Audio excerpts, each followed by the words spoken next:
Hello বন্ধুরা, কেমন আছো? আশা করি ভালো আছো। আমিও ভালো আছি।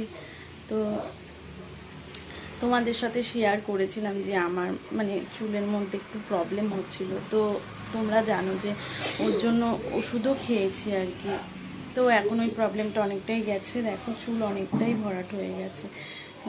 চুল গুড়ি গুড়ি চুল উঠেছে। এই জায়গাটাতে ছিল গুড়ি গুড়ি চুল উঠেছে আর কি। তো এখন ঠিক আছে, ওটা প্রবলেমটা অনেকটা ভয় পেয়ে গেছিলাম, তো ওটা সলভ হয়ে গেছে।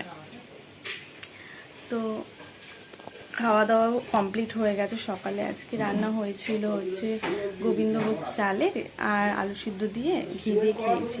বেশ ভালোই লাগে আর কি। তো সকাল সকাল সব নামানো হয়েছে কাচবো বলে আর কি। আর এই যে এই বালিশের ওয়ারগুলো, এগুলো পরানোই থাকে, নইলে না ভেতরটা প্রচণ্ড নোংরা হয়ে যায়। তো এই কারণে একটা ওভার পরানো হয়, তো তার উপরে আরেকটু ওভার পরানো হয়। তো আর এদিকে কিছু হয়নি, ঘরটার মধ্যে এখন। চলো এগুলো করে তারপরে দেখা হচ্ছে। তো এই যে বিছনা কমপ্লিট, এদিকে ঝাড় ঠাড় দেওয়াও কমপ্লিট হয়ে গেছে।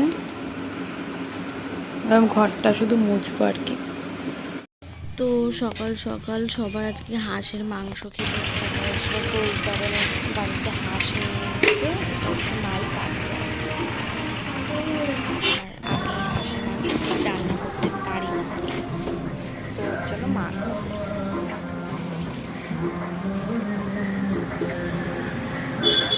তোমাদের দাদাভাই কাজ করছে, আর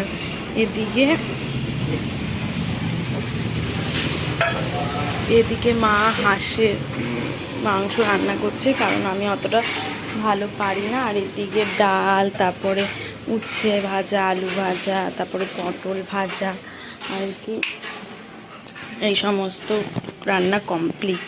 আর শুধু মাংসটাই বাকি, মা করছে। তো আজকের মতো এই পর্যন্ত। কালকে দেখা হচ্ছে নতুন কোনো ব্লগে। ততক্ষণের জন্য টাটা। আর আমার এই ভিডিওটা ভালো লাগলে একটা লাইক, শেয়ার, সাবস্ক্রাইব করে দিও। টাটা।